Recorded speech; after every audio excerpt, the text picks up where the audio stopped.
បងប្អូនគឺជាត្រាវដែលនាងខ្ញុំមានប្រើនៅក្នុងថ្ងៃនេះចាប្រហែលជា7 គីឡូដែរនេះមួយហ្នឹងចាហើយឃ្លានត្រាវឆាបហ្នឹងហើយត្រាវឆាបបងប្អូនចាចេកឆាបមានហើយធ្វើរួចហើយចាហើយក៏ញ៉ាំអស់ដែរឥឡូវចូលដល់វគ្គត្រាវឆាបម្ដងចាសម្រាប់ត្រាវនេះគឺចូលចិត្តខ្លាំងតែម្ដងបងប្អូនមុខម្ហូបណាដែលមានត្រាវចាគឺចូលចិត្តតែម្ដងចាឥឡូវនេះខ្ញុំមករៀបចំត្រាវនេះធ្វើសិនបងប្អូនណាចាចិត្តសបោហើយនឹងឈូសវាឲ្យស្ដើងតាមដែលលទ្ធភាពយើងឈូសទៅបានចា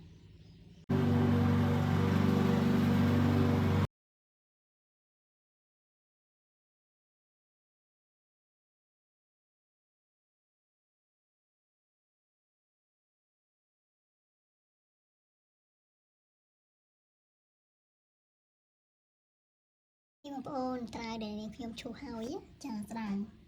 បងប្អូនមានក្បិតមុខពីអីចិត្តទៅតាមលទ្ធភាពដែលស្ដើងអាចទៅបានណាបងប្អូនចាស្ដើងបែបនេះហើយបើមានថ្ងៃអីយើងចិត្តសម្ដៅថ្ងៃបន្តិចទៅបងប្អូនដើម្បីឲ្យវាអស់ជាតិទឹកនៅពេលយើងយកបំពងទៅវាងាយស្រួលចាវាស្ងួតបន្តិចនេះខ្ញុំសម្ដៅវាចាដើម្បីមុនយកទៅបំពង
រាល់ហើយតង់ទី1បងប្អូន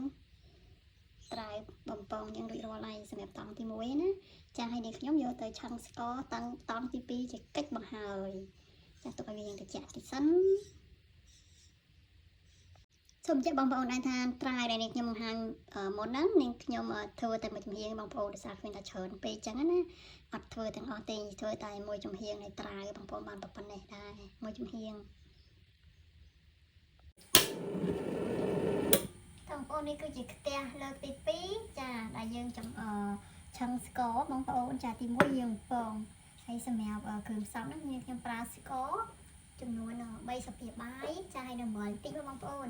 ហើយក្នុងនោះនេះខ្ញុំក៏បានបន្ថែមនៅទឹកជាយើងនៅពេលយើងកូរបងប្អូនចាតោះឥឡូវទីទៀតនៅពេលដែលខ្ទះក្តៅយើងដាក់ស្ករបងប្អូននេះខ្ញុំចាក់ស្ករចាហើយអំបិលឲ្យហើយមកទៅកូរឲ្យវាស្រស់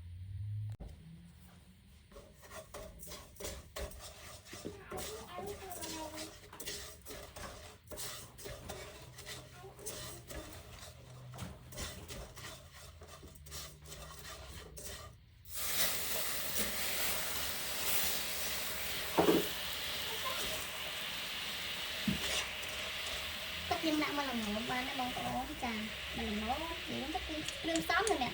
ស្មានបងប្អូននេះខ្ញុំស្មានបរិមាណប្រើទៅយើងហើយសម្រាប់ស្ករបងនេះខ្ញុំអត់ប្រើច្រើនដែរចាំមកល្មមឡំមកបងប្អូនដែលពិសាផ្អែមអាចដាក់លើនឹងចាអាចប្រើស្ករយ៉ាងច្រើនជាងនឹងអញ្ចឹងណាចាប៉ុន្តែបងប្អូនបើអាចកាត់បន្ថយការញ៉ាំផ្អែមបានវាល្អជាងបងប្អូនចា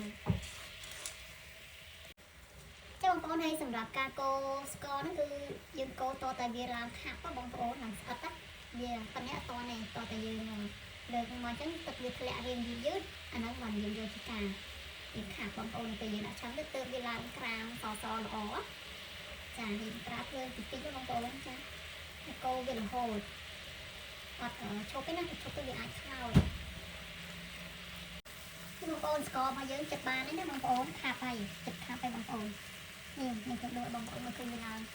ស្អិតចឹងណាចាវាតបចឹងណាវាមិនរាវដូចអាមុននេះបងប្អូនប៉ុន្តែនេះខ្ញុំសុំយកតិចទៀតចង់ឲ្យវាឡើងខាប់ជាងនឹងតិចទៀតបងប្អូនហើយនៅក្នុងការឆឹងយើងប្រើវែកពីរបងប្អូនណាស្រួលយើងកោះវាចុះឡើងវាប្រើវែកតែមួយវាអត់ងាយស្រួលទេបងប្អូនយកជាកាយណាឡើងពពុះរៀងញឹកទូអញ្ចឹងចាបានហើយយើងចាក់ត្រាវរបស់យើងចូលទៅចានេះ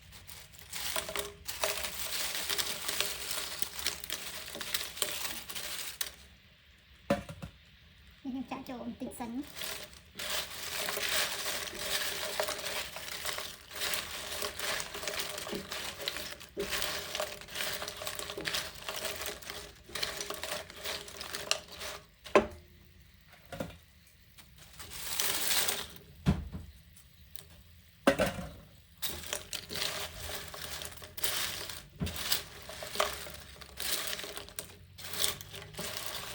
ថ្នមបងប្អូនចាយកោះថ្នមពុះពីព្រោះអីត្រាយរបស់យើងវារៀងស្ដើង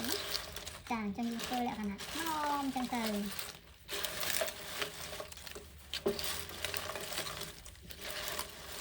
យើងកោះវាឲ្យសប់ទៅចាទៅស្កររបស់យើងហ្នឹងវាចូលបានគ្រប់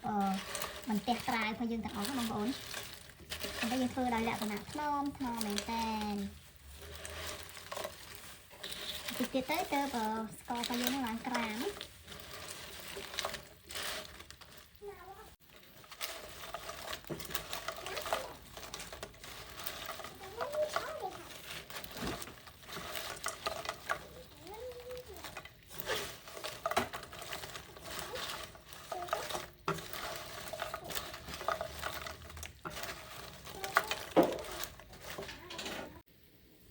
បងប្អូនស្ងួតហើយទឹកស្កររបស់យើងហើយចានេះដោយសារតែអត់សូវឃើញក្រាមស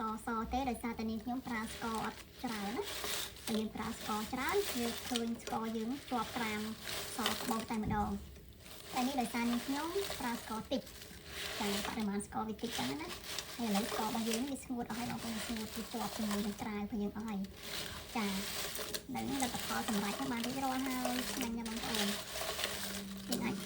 ហើយយើងក្នុងការរក្សាទុកយើងទុកនៅក្នុងកឡបងប្អូនចាបិទកម្របឲ្យចិត្តទៅយើងអាចញ៉ាំបាន2អាទិត្យអីដែរចាប៉ុន្តែស្អែកដល់2អាទិត្យអីទេបងប្អូនចាតែ2ថ្ងៃហ្នឹងអស់បាត់ហើយបញ្ជក់មាត់ម្លឹងចារួចរាល់ហើយត្រាវឆឹងរបស់នេះខ្ញុំស្រួយទេបងប្អូនមើលណាឆ្ងាញ់មែនតើ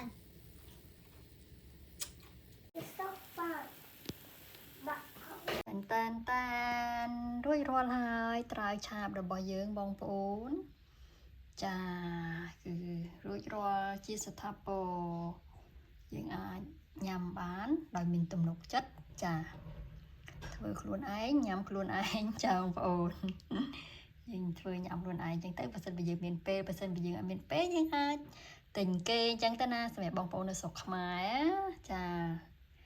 សូមអរគុណបងប្អូនទាំងអស់គ្នា